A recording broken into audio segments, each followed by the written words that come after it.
once South Asian artists knew that we had a stage and we were producing in Chicago, they wanted to come. Now, there's one other piece of this. There was no producing of Indian arts in the Indian community.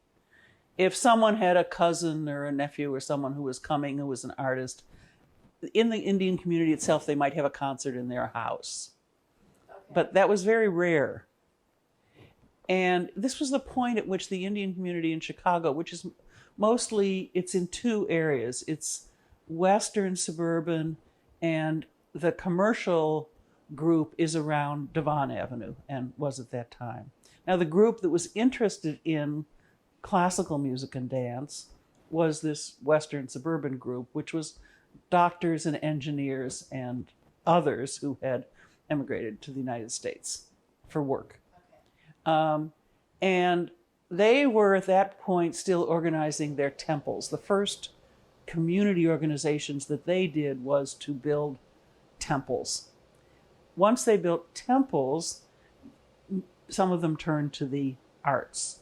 And so when they decided to form an organization, they asked me to be on the board because I was the person who'd been producing Indian arts in the Chicago area. And one of their goals was to reach out beyond the Indian community. I took my own kids, my daughters, one time to the Field Museum on the weekend. And there in the Great Hall, on the side, there was a small stage.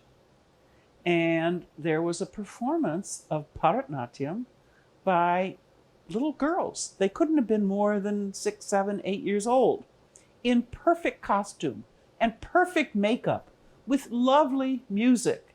And we were completely entranced by this. And what amazed me the most was the quality of it. This was very high quality dance from very little girls. So I said, I have to find out who their teacher is. I've got to find out. So I went backstage, which was where the stuffed animals were, after the program, and met some of the mothers, and they said, oh, Hema Rajagopalan, and I couldn't even get her last name. And they said, you have to meet her, you have to meet Hema. And eventually I called her. And since then, Hema and I have been good friends. It turns out that she had a large school, she had excellent students, and she was a beautiful dancer, who, as a professional artist, did two things.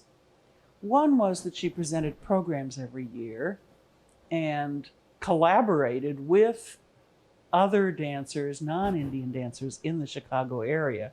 And she can tell you about that herself. But the other was that she was in the loop for all dancers coming to Chicago.